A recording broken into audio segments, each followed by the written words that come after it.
Hello दोस्तों, मैं हूं निशान सिंह, आपका मेंटर्स, और आपका स्वागत है आपके अपने चैनल डिफेंस ट्यूटर में। तो आज की इस वीडियो में पढ़ने वाले हैं NDA complete course of chemistry के लेक्चर नंबर 59 को। और आज की इस वीडियो में हम पीरियोडिक क्लासिफिकेशन ऑफ एलिमेंट्स के कुछ टॉपिक को यहाँ कवर करेंगे। तो चलिए वीडियो पे बने रहिए। और प्लीज़ दोस्तों, अगर आप हमारे वीडियो से कुछ अगर सीखते हैं तो हमारे वीडियो को लाइक कीजिएगा और चैनल को सब्सक्राइब जरूर कीजिएगा। ठीक है दोस्तों, हम सभी लोगों की तरह नहीं कि कुछ वीडियो अपने पेड कोर्स में डाल दिए, फिर कुछ वीडियो हम खुद थोड़ा सा यूट्यूब पे बता दिए, थोड़ा सा लीजिए, कुछ क्वेश्चन दो चार करवा दिए, ऐसा नहीं है। हम आपको यहाँ पे जो भी पढ़ा रहे हैं आपको फुल कंप्लीट कोर्स दे रहे हैं कि ताकि आपको कहीं दूसरी जगह पढ़ने की जरूरत ना पड़े। ठीक है, तो चलिए वीडियो में आगे आगे में बढ़ते हैं। तो इस वीडियो में सबसे पहले हम समझेंगे कि हम इस टॉपिक को क्या क्या कवर करेंगे। इस वीडियो में पहला टॉपिक होगा हमारे द्वारा पी ब्लॉक एलिमेंट्स। तो यहाँ पे हम पी ब्लॉक एलिमेंट्स को कवर करेंगे। फिर नेक्स्ट हम properties of P block elements को यहाँ पे पढ़ेंगे। तो चलिए समझते हैं हम पी ब्लॉक एलिमेंट्स को। तो what is P block elements and कब हम कहेंगे कि कोई एलिमेंट को हम पी ब्लॉक एलिमेंट्स, कब हम किस समय किस कंडीशन में हम उसको ये कहेंगे कि ये पी ब्लॉक से डिपेंड कर रहा है। तो पी ब्लॉक के एलिमेंट के रिगार्डिंग एक डेफिनेशन दिया गया है कि वैसे एलिमेंट्स जिनके लास्ट इलेक्ट्रॉन, क्या समझेंगे कि वैसे एलिमेंट जिनके लास्ट इलेक्ट्रॉन पी ऑर्बिटल्स में क्या करे, इंटर करे। वैसे एलिमेंट्स जिनके लास्ट इलेक्ट्रॉन पी ऑर्बिटल्स में इंटर करे तो वो क्या कहेंगे, उसको हम पी ब्लॉक एलिमेंट्स कहेंगे। तो जैसे देखिए, आप इलेक्ट्रॉनिक कन्फिग्रेशन लिखते हैं तो आपको बहुत सारे ऑर्बिटल्स उसमें प्रेजेंट होते हैं। तो मान लीजिए ये ऑर्बिटल भर गया, ये ऑर्बिटल सभी ऑर्बिट भर गए, ये ऑर्बिट सभी ऑर्बिट, या फिर सेल कह सकते हैं, सभी ऑर्बिट या फिर सेल भर गए। तो लास्ट वाले आपके जो ऑर्बिट होंगे, मान लीजिए इस लास्ट वाले ऑर्बिट में आप बचे हुए इलेक्ट्रॉन को डाल दिए, और लास्ट में भी एक इलेक्ट्रॉन बचा होगा। और ये जो इलेक्ट्रॉन, ये इलेक्ट्रॉन्स इस ऑर्बिट के अगर पी ऑर्बिटल्स में पी इस ऑर्बिट के पी ऑर्बिटल्स में अगर जाए, तब हम इस कंडीशन में कहेंगे कि वो एलिमेंट जो है वो पी ब्लॉक एलिमेंट से बिलोंग करता है। यानी वैसे एलिमेंट्स जिनके लास्ट इलेक्ट्रॉन्स किसी लास्ट ऑर्बिट के पी ऑर्बिटल्स में जाए तो हम उस कंडीशन में कहेंगे कि वो एलिमेंट पी ब्लॉक एलिमेंट से डिपेंड करता है, बिलोंग करता है। तो देखिए, कुछ एलिमेंट्स जो आपके पीरियोडिक टेबल में जो राइट हैंड साइड में आपको देखने के लिए मिलते हैं, जैसे आपको पीरियोडिक टेबल, ये पीरियोडिक टेबल इसी तरह का होता है, इसमें आगे होता है इस तरह और यहाँ तक होते हैं ऐसे। एक सेकंड रुक जाइए, थोड़ा सा हम इसको इरेज कर देते हैं, फिर आपको समझाएंगे। चलिए देखिए, तो आप पीरियोडिक टेबल पढ़ेंगे, पीरियोडिक टेबल देखेंगे आप, तो इस तरह से आपको देखने के लिए मिलता होगा।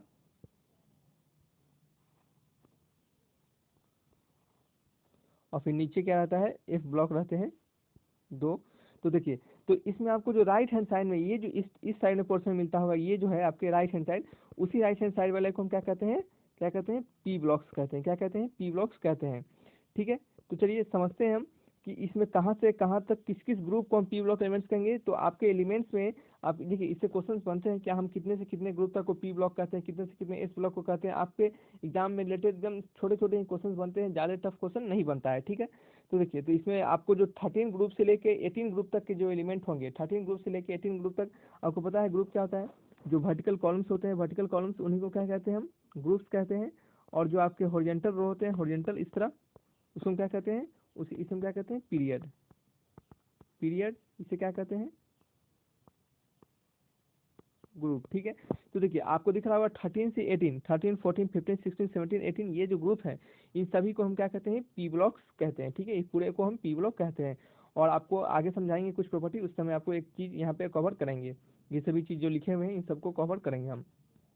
तो देखिए, हाँ चलिए समझते हैं अब हम properties of P blocks element को। किसे समझेंगे properties of P blocks elements को।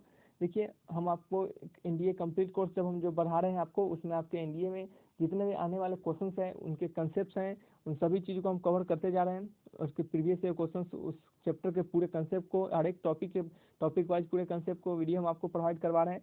साथ ही में आपको कुछ एक्सपेक्टेड क्वेश्चन भी करवाए हैं, उसको सबको देखिए आप, ताकि वहाँ से आपको किस तरह जो आप कंसेप्ट सीख रहे हैं, किस तरह जो आप कंसेप्ट सीख रहे हैं उसको आप अप्लाई कर पा रहे हैं या फिर नहीं कर पा रहे हैं।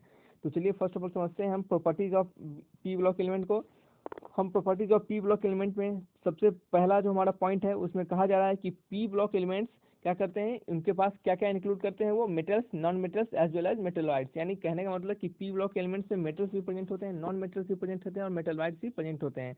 जैसे हमने आपको जब एस ब्लॉक एलिमेंट्स पढ़ा रहे थे, उस समय आपको क्या बोला था कि एस ब्लॉक एलिमेंट्स में ओनली मेटल्स प्रेजेंट होते हैं। सिमिलरली यहाँ पे क्या होते हैं, सिर्फ हाइड्रोजन को छोड़ के क्या होते हैं कि हाइड्रोजन जो होते हैं वो मेटल्स और नॉन मेटल्स दोनों प्रॉपर्टी को शो करते हैं। बाद बाकी सब क्या होते हैं, मेटल्स होते हैं। लेकिन पी ब्लॉक एलिमेंट्स में ऐसा एस ब्लॉक में होता है, लेकिन पी ब्लॉक एलिमेंट्स में क्या होते हैं, मेटल्स भी होते हैं, नॉन मेटल्स होते हैं, एज वेल एज मेटलवाइड्स भी होते हैं। ठीक है, तो आपको दिखाते हैं कि कौन से मेटल्स होते हैं, कौन से नॉन मेटल्स और कौन से मेटलवाइड्स प्रेजेंट होते हैं। ठीक है, तो चलिए देखिए। तो देखिए यहाँ पे आपको दिख रहा होगा कि जो ये है element, aluminium gallium indium thallium एसेन लीड बिस्मिथ पोलोनियम, ये सब जो आपको जो दिख रहा है, इतना इतना एलिमेंट जो इस कलर में, ये जो कलर में आपको एलिमेंट दिख रहा होगा, ये क्या है, ये है मेटल्स। क्या है, ये मेटल्स है। और वहीं पे अगर आपको मेटलवाइड्स की बात करें, किसकी बात करें, मेटलवाइड्स की, यानी जिनके पास दोनों प्रॉपर्टी हो, मेटल्स और नॉन मेटल्स दोनों की प्रॉपर्टी हो, मेटलवाइड्स की बात करें तो क्या है, बी है, बोरोन है, सिलिकन है, जर्मीनियम है, आर्सेनिक है, एंटीमनी है और टेलेरियम है और एटी है। क्या है, एटी है, स्टेटियम। ठीक है, तो ये क्या है, एटी है। तो ये सभी जो है, ठीक है, बोरोन सिलिकन जो आपको दिख रहा है, इस पूरे जो ग्रीन कलर में आपको दिख रहा है, बोरोन सिलिकन जर्मीनियम आर्सेनिक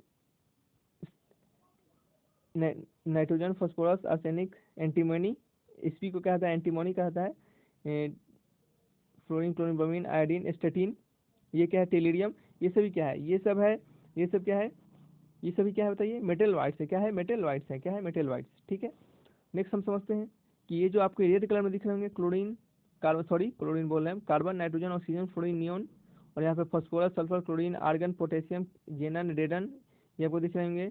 यहाँ पे ओ एस से oxygen sulphur selenium fluorine chlorine bromine iodine, ये सब क्या है, आपको जो भी रेड कलर में दिख रहे हैं, कहने का मतलब ये सब क्या है, ये सब हैं आपके नॉन मेटल्स। क्या है, नॉन मेटल्स। क्या है, नॉन मेटल्स। ठीक है, तो इसको आप याद करके रख सकते हैं, क्योंकि ये बहुत बड़ा ही काम का चीज़ है। ये आपको एग्जाम में बहुत सारे रिलेटेड चीज़ पूछे जाते हैं। ठीक है, तो आप अगर इसको याद करके रखते हैं तो आपको शायद बहुत ही ये हेल्प करेगा। ठीक ठीक है, तो चलिए नेक्स्ट समझते हैं क्या कि ग्रुप नंबर 17 जो है आपके, ये जो ग्रुप नंबर 17 है, fluorine chlorine bromine iodine statin, तो ये इस पूरे ग्रुप को हम, इस ग्रुप नंबर 17 को हम हेलोजेंस के नाम से जानते हैं। किसके नाम से जानते हैं, ग्रुप नंबर 17 को हम हेलोजेंस के नाम से जानते हैं। देखिए यहाँ पे लिखा हुआ है कि ग्रुप नंबर 17 को हेलोजेंस के नाम से जानते हैं।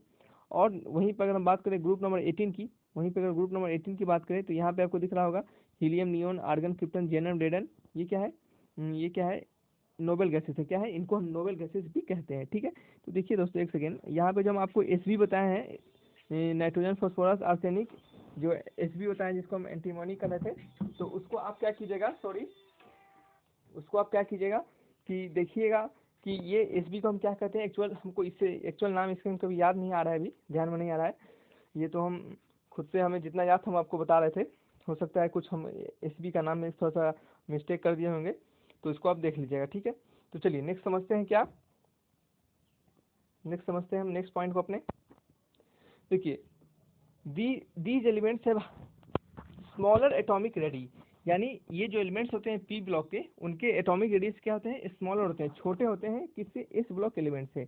ऐसा क्यों होता है, क्योंकि जो एटॉमिक रेडियस होते हैं, क्योंकि जो एटॉमिक रेडियस होते हैं left to right in period, किसी भी पीरियड में, ये जो पीरियड होते हैं, आपको हम पीरियड आपको बताया अभी तुरंत कि जो हॉरिजॉन्टल रोज होते हैं उन्हीं को हम पीरियड कहते हैं। तो किसी भी पीरियड में एटॉमिक रेडियस में, किसी भी एटॉमिक रेडियस में अगर हम पीरियड्स की ओर बढ़े, यानी लेफ्ट टू राइट बढ़े, पीरियोडिक टेबल में लेफ्ट टू राइट बढ़े, तो क्या होते हैं आपके एटॉमिक जो आपके न्यूक्लियर चार्ज होते हैं वो क्या होते हैं, डिक्रीज होते हैं। देखिए आपको सिंपली समझाएं तो हम कि these elements have smaller atomic radius than S block elements, ये जो एलिमेंट्स होते हैं इनके एटॉमिक रेडियस क्या होते हैं, स्मॉलर होते हैं, किससे, इस ब्लॉक एलिमेंट से।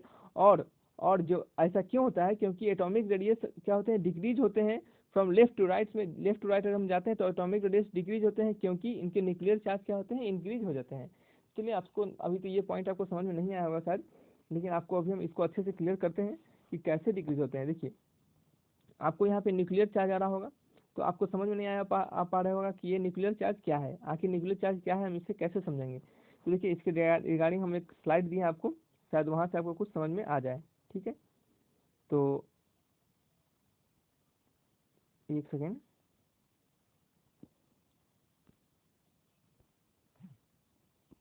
चलिए समझते हैं।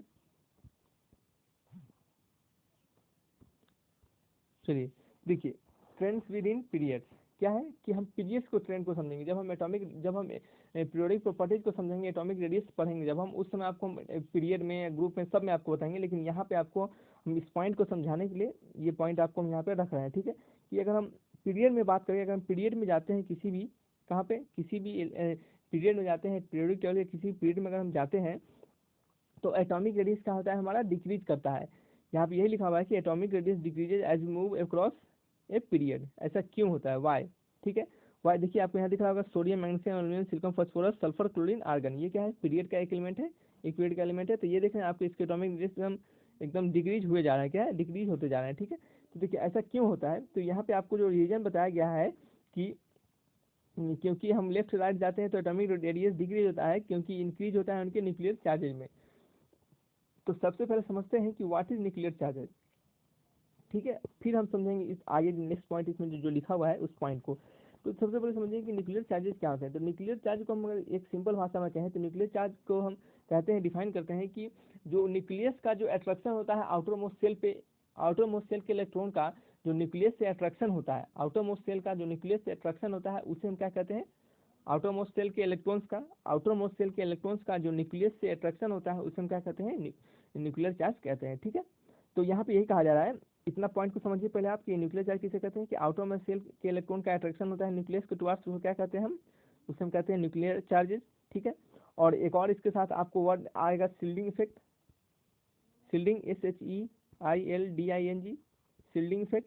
शील्डिंग इफेक्ट किसे कहते हैं हम, तो शील्डिंग इफेक्ट कहते हैं, देखिए आपको इतना डीपली नहीं पढ़ना है, हम आपको रीजन बताने के लिए, आप लोगों को तो सीधा रटा दिया जाता है, बहुत टीचर रटवा देते हैं, लेकिन नहीं, हम चाहते हैं कुछ रीजन के साथ आपको बताएं कि ताकि आपको ये याद रख सके। तो देखिए, तो शील्डिंग इफेक्ट क्या होते हैं, शील्डिंग इफेक्ट होते हैं कि इनर मोस्ट इलेक्ट्रॉन का, इनर मोस्ट इलेक्ट्रॉन का जो रिपल्सन होगा आउटर मोस्ट इलेक्ट्रॉन पे, इनर मोस्ट सेल का जो इलेक्ट्रॉन प्रेजेंट होंगे, मान लीजिए बहुत सारे सेल है उसमें, इसमें ये जो इनर सेल है ये सब इनर सेल है, ये इनर सेल है, और ये जो आपका आउटर सेल है, ये जो आपका आउटर सेल है, तो इनर वाले सेल का जो रिपल्सन होगा आउटर मोस्ट सेल पे, आउटर मोस्ट सेल के इलेक्ट्रॉन पर इनर सेल का जो रिपल्सन होगा उसे हम क्या कहेंगे, शील्डिंग इफेक्ट कहेंगे, ठीक है। तो देखिए, तो यहाँ पे आपको एक टर्म आएगा, इसमें यूज होगा ये सब टर्म, इसका हम ये सब बता रहे हैं। तो यहाँ पे एक टर्म आपको यूज होता हुआ दिखेगा, क्या दिखेगा, क्या दिखेगा, न्यूक्लियर चार्जेस, और आपको शील्डिंग इफेक्ट, ये सब आपको बुझा गया। और इफेक्टिव न्यूक्लियर चार्जेस जिसको हम जेड स्टार से जानते हैं, और या फिर जेड इफेक्टिव से जानते हैं, और ये बराबर होता है किसके बराबर होता है, जेड, यानी न्यूक्लियर चार्ज को हम जेड से डिनोट करते हैं और शील्डिंग इफेक्ट को हम एस से डिनोट करते हैं। तो क्या हो गया, जेड माइनस एस होता है, या फिर जेड माइनस सिग्मा भी बहुत लोग इसके लिखते हैं, सिग्मा। तो चलिए इसको आप पॉइंट को याद रखिए कि जेड न्यूक्लियर चार्ज होते हैं, इफेक्टिव न्यूक्लियर चार्ज होते हैं जेड माइनस एस, यानी nuclear charges minus shielding effect. तो आपका रीजन हो जाता है कि एटॉमिक रेडियस जो होते हैं डिक्रीज करते हैं, हम अगर पीरियड में जाते हैं क्रॉस लेफ्ट टू राइट में, तो इसका रीजन यहाँ पे लिखा हुआ है कि as we move across the period from left to right, one proton is added. क्या होता है कि एक प्रोटोन एडेड होता है, जिसके कारण क्या होता है, न्यूक्लियर चार्जेज इंक्रीज हो जाता है। देखिए आपको पता है कि न्यूक्लियस में प्रोटोन होते हैं, न्यूट्रॉन होते हैं, तो प्रोटोन के पास पॉजिटिव चार्ज होता है, और न्यूक्लियर चार्ज क्या कहता है यहाँ पे कि एक प्रोटोन ऐड होने के कारण न्यूक्लियर चार्जेज इंक्रीज कर जाते हैं। और न्यूक्लियर चार्ज इंक्रीज हो जाते हैं कैसे, कि आपको बताया हमने अभी तुरंत बताया कि न्यूक्लियर चार्ज होते हैं, प्रोटोन का अट्रैक्शन होता है आउटर मोस्ट सेल पे, तो एक इलेक्ट्रॉन अगर प्रोटोन इंक्रीज कर गया अगर न्यूक्लियस में, तो क्या होगा उससे कि अट्रैक्शन और बढ़ जाएगा। तो अट्रैक्शन बढ़ जाएगा किससे, न्यूक्लियस का अट्रैक्शन बढ़ जाएगा आउटर मोस्ट इलेक्ट्रॉन पे। तो देख रहे हैं आपको, अगर इसका अट्रैक्शन इससे बढ़ जाएगा, मान लीजिए बहुत सारा इलेक्ट्रॉन होगा आउटर मोस्ट इलेक्ट्रॉन, इसका अट्रैक्शन बढ़ता जाएगा, तो आपको दिख रहा होगा कि ये जो आपका आउटर मोस्ट सेल है, आउटर मोस्ट सेल है वो आपको श्रिंक कर जाएगा, यानी छोटा हो जाएगा, ठीक है। ये क्या हो जाएगा, छोटा हो जाएगा, और इसी छोटे होने के कारण क्या होगा, आपका साइज जो हो जाएगा, एटम का साइज घटता चला जाएगा, क्या हो जाएगा, साइज घटता चला जाएगा, ठीक है। तो वही यहाँ पे लिखा गया है कि as we move across the period from left to right, one proton is added so the nuclear charges increases which push the outer electron closer, जो कि outer electrons को पास में खींचेगा, therefore the size of atom atomic radius is decreases, जिसके कारण क्या होगा, atomic radius decrease हो जाएगा। इसको हम दूसरे तरीके से समझे कि आपको एक लाइन में कोई पूछे क्या क्यों घटेगा, तो आप सीधे कह दीजिएगा क्योंकि जेड स्टार यानी क्या कहते हैं, जेड इफेक्टिव न्यूक्लियर चार्ज क्या हो जाएगा, बढ़ जाएगा, ठीक है। आप सिंपली कहिएगा क्यों घट जाता है, क्योंकि जेड इफेक्टिव न्यूक्लियर चार्ज बढ़ जाता है, ठीक है। तो चलिए दूसरा पॉइंट इसमें क्या कहा जा रहा है कि also one electron is added to the same energy level so the electron shielding has no effect. देखिए इसमें एक और बात जानेंगे कि कोई भी न्यूट्रल आइटम होता है अगर, ठीक है, किसी भी आप पीरियड में जैसे जैसे पढ़िएगा तो आपके सेल तो सेम ही रहेंगे, पीरियड में सेल सेम ही रहेंगे, सेल चेंज नहीं होंगे, आपके सिर्फ क्या चेंज होगा, आपको उनका नंबर ऑफ इलेक्ट्रॉन्स चेंज होते जाएगा। अगर नंबर ऑफ इलेक्ट्रॉन्स चेंज होगा तो similarly number of protons change होगा। तो यहाँ पे आपको जब हम बताएं कि एक प्रोटॉन अगर न्यूक्लियस में बढ़ जाएंगे तो सिमिलरली एक प्रोटॉन आपके आउटर मोस्ट सेल पे भी तो बढ़ जाएंगे, लेकिन उस आउटर मोस्ट सेल का इनर मोस्ट सेल से जो आपका अट्रैक्शन जो रिपल्सन होता है, सॉरी, वो रिपल्सन क्या होगा, वो ज़्यादा इफेक्ट नहीं डालेगा, वो ज़्यादा इफेक्ट नहीं डालेगा। इसके कारण क्या होता है, जेड इफेक्टिव क्या होता है, जेड माइनस एस या फिर जेड माइनस सिग्मा आप बोल सकते हैं, जेड माइनस सिग्मा। ठीक है, तो ये क्या होगा, सिग्मा का कोई ज़्यादा इफेक्ट नहीं पड़ेगा, यानी जेड में आपका जेड बढ़ता चला जाएगा, इसका इफेक्ट ज़्यादा नहीं पड़ेगा, यानी कहने का मतलब ये ओवरऑल क्या हो जाएगा, बढ़ जाएगा, जिससे कारण क्या होता है, साइज घट जाता है। तो इसको पॉइंट को याद रख सकते हैं। तो चलिए इसी तरह हम इसके रिगार्डिंग एक क्वेश्चन भी हम आपको बताया है, क्या बताया कि आपको इसी टाइप से क्वेश्चन पूछे जाएंगे कि the atomic radius decreases from left to right across a period on the periodic table. Periodic table में अगर हम लेफ्ट टू राइट में जाते हैं तो एटॉमिक रेडियस क्या हो जाता है, आपका डिक्रीज हो जाता है। क्यों ऐसा होता है, तो पहला क्या कहा जा रहा है कि the electrons begins to be paired within a valence orbital, ऐसा कुछ नहीं है। The electrons end up occupying core orbitals which are smaller, ऐसा कुछ रीजन तो ये भी नहीं है। the nucleus being shrink as number of protons increases, ऐसा बात नहीं कि नंबर ऑफ प्रोटॉन्स इंक्रीज होने का न्यूक्लियस श्रिंक कर जाएगा, ऐसा कुछ नहीं होता है। डी पॉइंट में क्या कहा जा रहा है कि effective nuclear charges increases attracting दी वैलेंस इलेक्ट्रॉन मोर स्ट्रांगली। सही बात है कि इफेक्टिव न्यूक्लियर चार्ज जिसको कि हम जेड इफेक्टिव बताए हैं, जिसको कि फॉर्मूला दिए हैं जेड माइनस सिग्मा या फिर जेड माइनस एस। ठीक है, तो ये क्या हो जाता है, इंक्रीज कर जाता है, जिसके कारण क्या होता है, attracting valence electron more strongly, जिसके कारण वैलेंस इलेक्ट्रॉन ज़्यादा स्ट्रांगली अटैक करते हैं और एटम क्या होता है, श्रिंक हो जाता है। ठीक है, नेक्स्ट पॉइंट समझते हैं। दे हैव हाई इलेक्ट्रोनिगेटिविटी, उनके हाई इलेक्ट्रोनिगेटिविटी होते हैं। ठीक है, देखिए इलेक्ट्रोनिगेटिविटी क्या होते हैं, जब हम पीरियोडिक प्रॉपर्टीज समझेंगे उस समय आपको बताएंगे। ठीक है, तो आप सीधे यहाँ पे याद रखिए कि उनके हाई इलेक्ट्रोनिगेटिविटी होते हैं और हाई इलेक्ट्रोनिगेटिविटी। ठीक है, और नेक्स्ट है क्या हमारा कि it is due to their small atomic sizes, क्या होते हैं, उनके स्मॉल एटॉमिक साइजेज होने के कारण P block elements possess higher electron affinity than S block elements. क्या होते हैं कि अगर हम जो पी ब्लॉक एलिमेंट्स होते हैं उनके साइज स्मॉल होने के कारण उनका क्या होता है, इलेक्ट्रॉन एफिनिटी बढ़ जाता है देन इस ब्लॉक एलिमेंट से। ठीक है, इस पॉइंट को आप याद रखिए कि हाई इलेक्ट्रोनिगेटिविटी होते हैं। इलेक्ट्रोनिगेटिविटी एक पॉइंट में बताया, शॉर्ट में बताया आपको, तो इलेक्ट्रोनिगेटिविटी को हम डिफाइन करते हैं कि जो टेंडेंसी होता है एटम का, टेंडेंसी होता है एटम का अट्रैक्ट करने के लिए, जो it is the tendency of atom to attract share pair of electron, यानी जो आपके इलेक्ट्रॉन जो शेयरिंग में यानी जो बॉन्डिंग में पार्टिसिपेशन लिए हैं उसको अट्रैक्ट करने का जो टेंडेंसी होता है उसे हम इलेक्ट्रोनिगेटिविटी कहते हैं।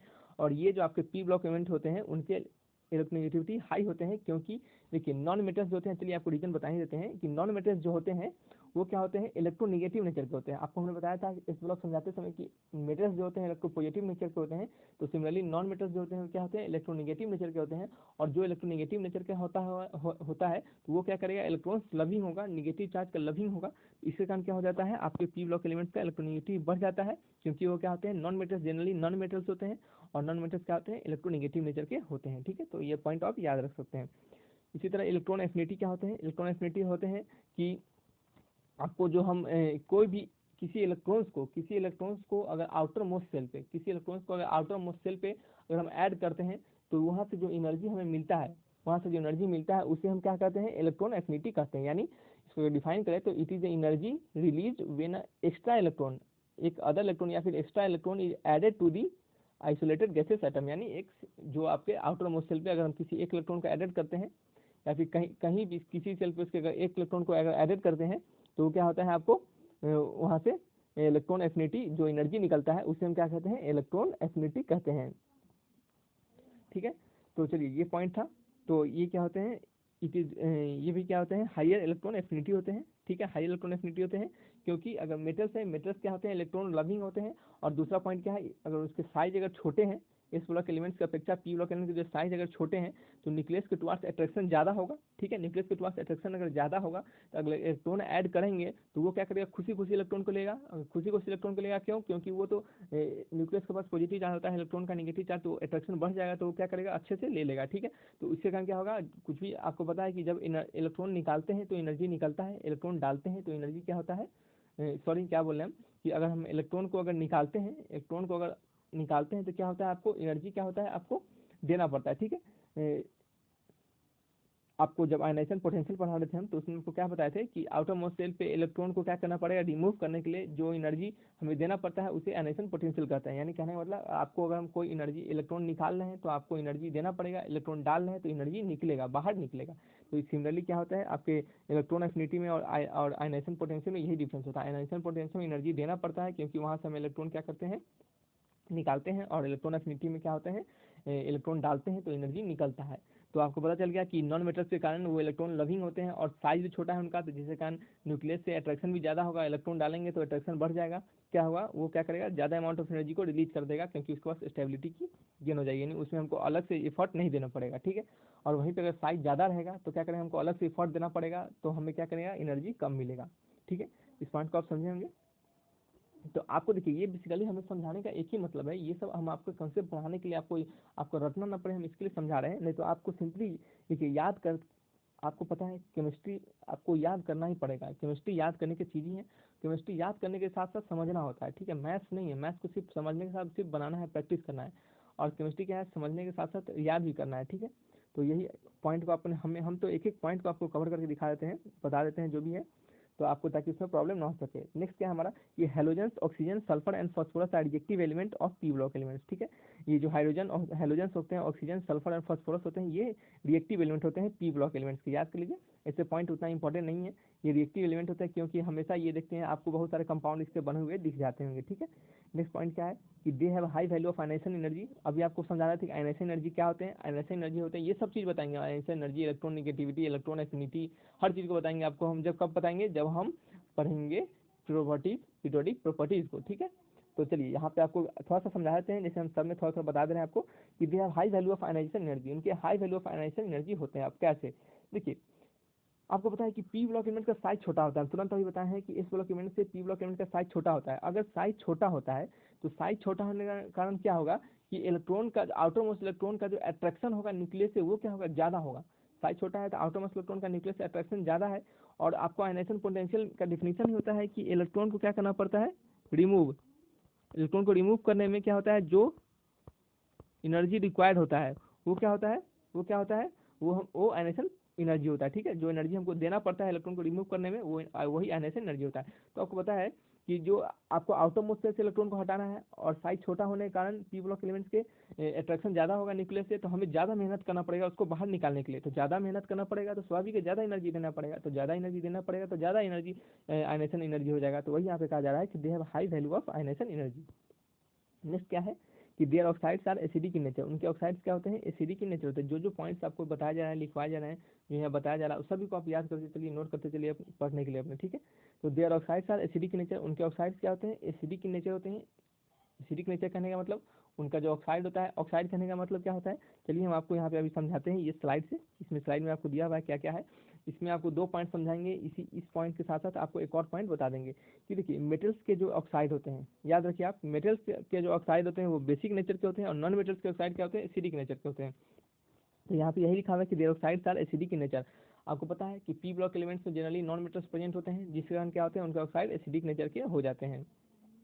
तो इस पॉइंट में यही लिखा हुआ है कि metal oxides are chemically compound containing a metals and one और मोर ऑक्सीजन आइटम, यानी मेटल का ऑक्साइड कहने का मतलब एक मेटल्स होगा और या एक से ज़्यादा ऑक्सीजन प्रेजेंट होगा। Similarly non metal oxides are oxides compound found by non metals, यानी नॉन मेटल ऑक्साइड्स होगा यानी उसमें नॉन मेटल से फॉर्म हुआ होगा और उसमें क्या होगा, ऑक्सीजन प्रेजेंट होगा। तो non metal oxide basic compound होते हैं और मेटल के ऑक्साइड का मेटल के ऑक्साइड क्या होते हैं, बेसिक होते हैं, नॉन मेटल के ऑक्साइड क्या होते हैं, एसिडिक होते हैं। तो इस पॉइंट को आप याद रखिए, आपके एग्जाम में हमेशा पूछे जाते हैं कि नॉन मेटल के ऑक्साइड किस नेचर के होते हैं, मेटल के ऑक्साइड होते हैं, याद रखिए बेसिक नेचर के, नॉन मेटल के ऑक्साइड क्या होते हैं, एसिडिक नेचर के होते हैं, ठीक है। तो इसको आपको याद रखना है, ठीक है। तो सॉरी दोस्तों कॉल आ गया है। तो क्या है हमारा नेक्स्ट पॉइंट, क्या है नेक्स्ट पॉइंट, क्या है हमारा,